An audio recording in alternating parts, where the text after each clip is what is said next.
dickhead who tried to do a three-point turn? Hey? They couldn't buy a three-point. I couldn't get in by that big... Uses that big Skoda. They're nice, aren't they? I genuinely test drove one yesterday. They're really, really good. Yeah, is it the SC version or SC? Talk amongst yourselves. It's like Top Gear, isn't it, eh? They're nice. I'm thinking they get one for my wife. That's good. There we go. No, it really is. Hey, as Hazel said, I have, someone did pull out on the last minute, but as a practicing Catholic, that suited me down to the ground. So. I must say, this large puddle of water on the floor doesn't half make you not worry about fucking COVID. Let me tell you. Don't worry. If I had hair to spike, it would be a concern, wouldn't it? So. But anyway, it's lovely to be here. It's lovely to be speaking to people without using fucking Zoom, isn't it? Let's be honest. Oh, I don't look good on a webcam. I don't look good in normal life. But I look like Wayne Rooney's had a baby with Mr. Potato. That's what I look like. It's awful. It's awful.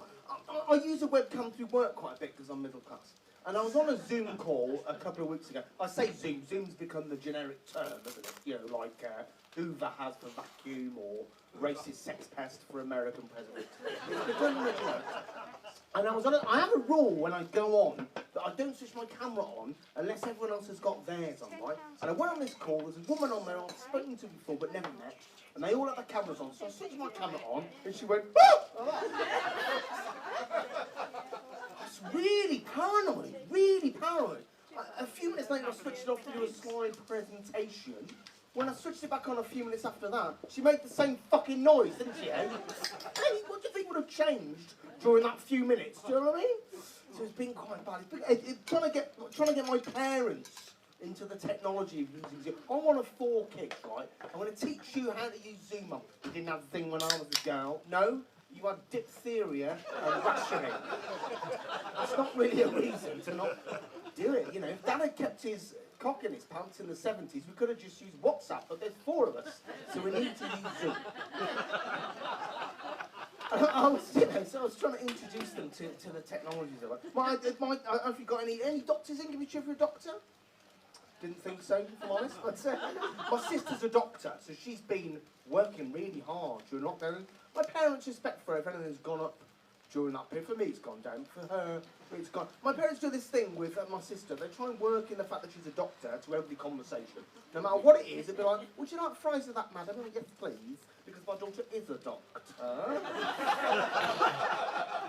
Is it window seat or is definitely a doctor? She does it all the time. We were coming back from Spain once on holiday, and someone was taken ill. And the pilot went, "Does anyone know if there's a doctor?" "Yes, my daughter's the doctor." "Is she on the flight, madam?" "Oh, no, she's working." If she was, they might survive. So, I tell everyone that their local pub is called the Woodman, where my dad used to run a folk club. And they were telling Pat the barmaid last week, "Oh, do you know, Deb, she did a heart transplant. She had to stand in the same position for 7 hours." And Pat the barmaid went, "Oh, I couldn't do that." Wouldn't catch me. No, Pat, that's probably a good thing, Pat. You know what I mean? It'd be a bit troubling, wouldn't it, if you were in hospital and who's a surgeon today? Well, it's actually Pat the barmaid. She was going to do a triple bypass, but she's doing a vasectomy because she's got to be back by 6 p.m. for the evening shift. So, there you go. But that's that. And then the other thing, of course, is trying to get my parents into the technology. I said to my mum, "You need to get a new phone because your Nokia 1 won't cope with video calling, yeah?" Okay, so we went on Carphone Warehouse together. I'm on the phone. I said, "Here you go, Mum, Huawei, they're making good phone." "I'm not buying a Huawei phone." "Why not, Mum?" "I don't want the Chinese government listening to me." I'm like, "Mum, you struggle to get Dad to listen to you for Christ's sake. What the fuck are they going to be interested in? Do you know what I mean?" "Here's Mrs. Harrington, she's leaving the house now, she's on her way to Aldi, she's going there now, she's in the middle aisle, she just bought a quiche, there we go. She just randomly told 4 people her daughter's a doctor." It's not the work, is it? They're trying to embrace that knowledge. Like my dad's got an older car, and he's worried about the tyres being roadworthy, so he went on to the internet and titled "Continental Barely Legal." It wasn't time. That's true. And they also have they bought a second-hand scooter a couple of years ago. I persuaded them to get a new car, and I was showing them how it works. I said, "Here you are, sat nav. It's got a home button." "Oh, I'm not sure about that," said my mum, clutching a 1988 AA Road Atlas. "Mum, it's going to be better than I know." It's ridiculous. I said, "Just try it." So I got a phone call a week later and said, "Well, that sat nav doesn't work." I said, "What do you mean?" "We were coming back from the Peak District on holiday, and we pressed home, and it tried to take us back to Leicester." "My mum, you don't live in Leicester." "I know." It was the address of the previous fucking owner, wasn't it? I said, "Why don't you go there and ask him how to use the bloody sat nav?" Yes, they've not been embracing technology or embracing. I've struggled a bit during lockdown. To be honest, I'm sort of it's just health-wise. I'm getting old now. It's difficult. I've got 3 kids, and they say that when you have kids, your body changes. They normally mean the mum, to be fair, but it has. I mean, my body, my wife's body's changed. It's mature. It's like a classic Ferrari now. I'm like a 25-year-old Fiesta, for fuck's sake. You know, the roof's gone, the upholstery's dreadful, the wiring, the exhaust is an absolute shambles. Emissions levels are just, I mean, it's just awful.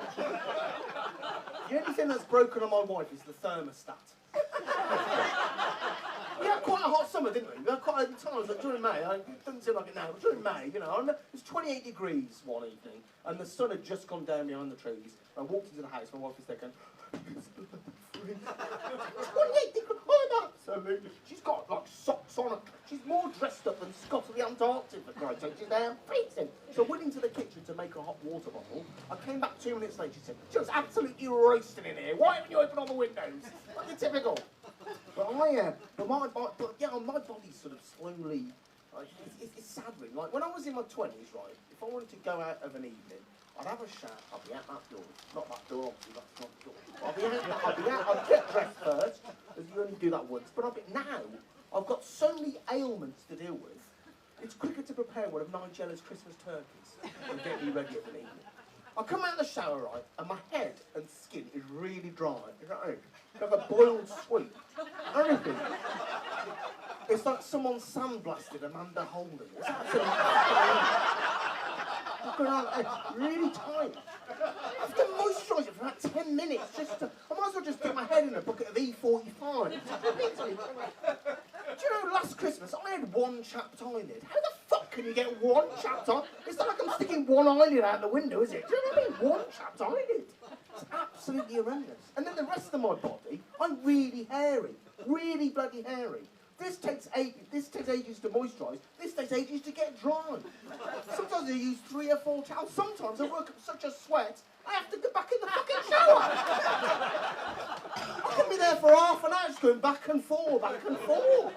It's horrendous. This is like the Sahara. This is like an otter's sea party. It's ridiculous.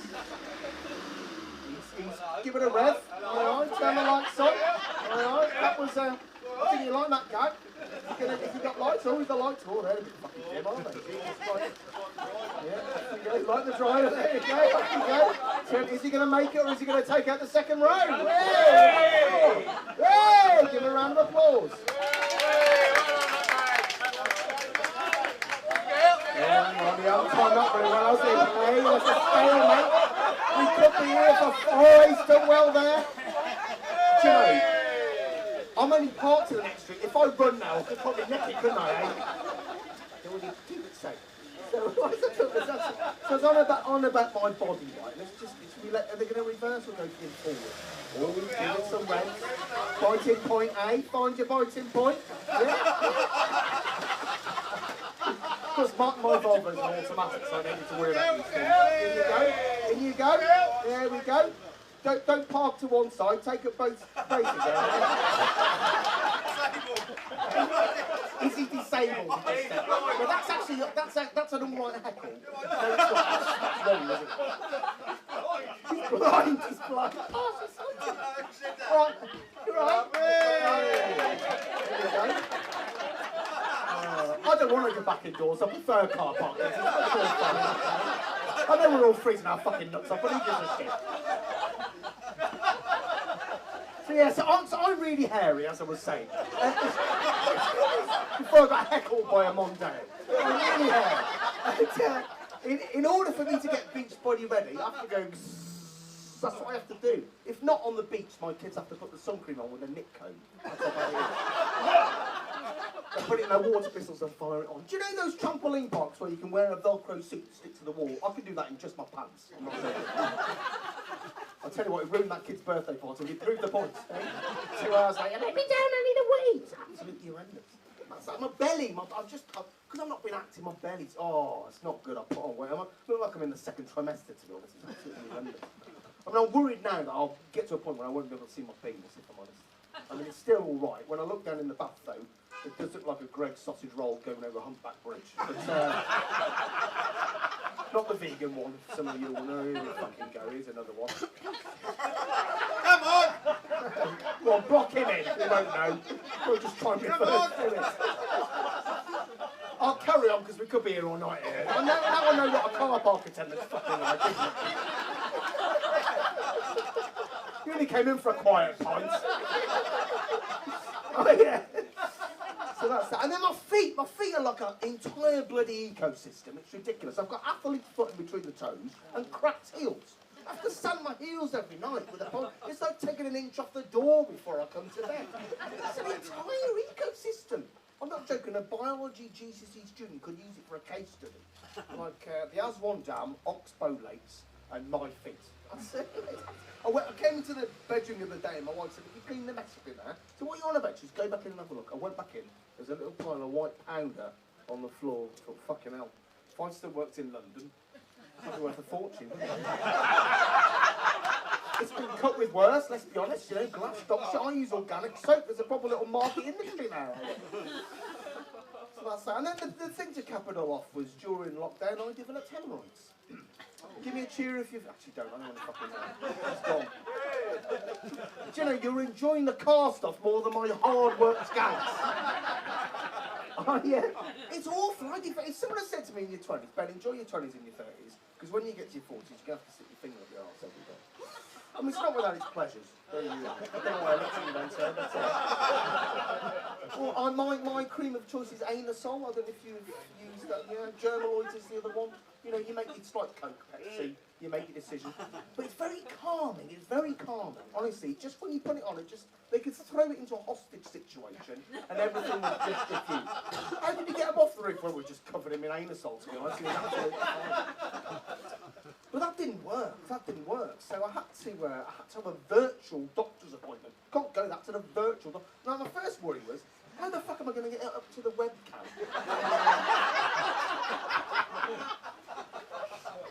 In the end, I just put my laptop on the floor, and that was perfect. Turns out they didn't want to see it. What worried me the most was it unlocked my facial recognition on my laptop.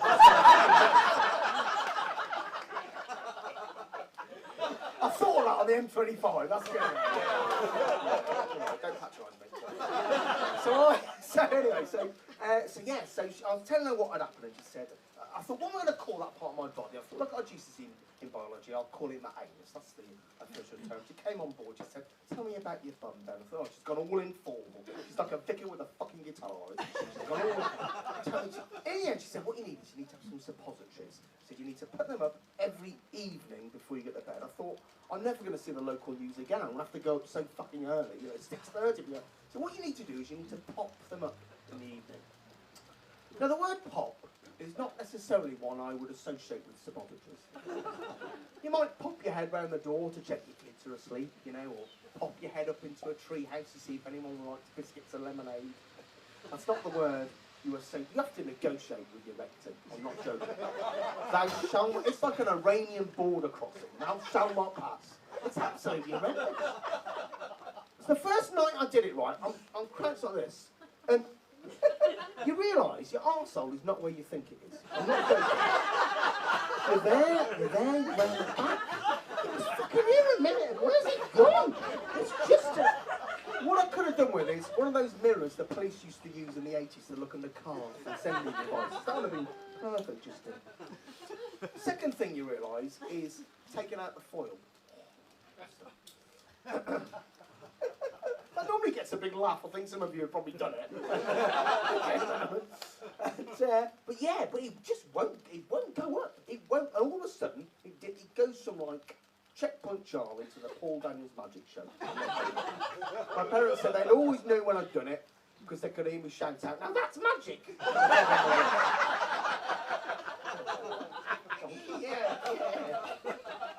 Oh, we've had all sorts tonight. Heckle by Mondeo, Paul Daniel impressions. So yeah, but that didn't work either. So I then had to go to the doctors for real. Now my doctor's lovely. I met her last year for mental health issues, comedic mental health. Anyway, I went in there and I'm all masked up. You can hardly see your face, as we all know. And I'm going in there and she's examining me. And after about a minute or so, she bent. If I'm honest, I need to get a second opinion.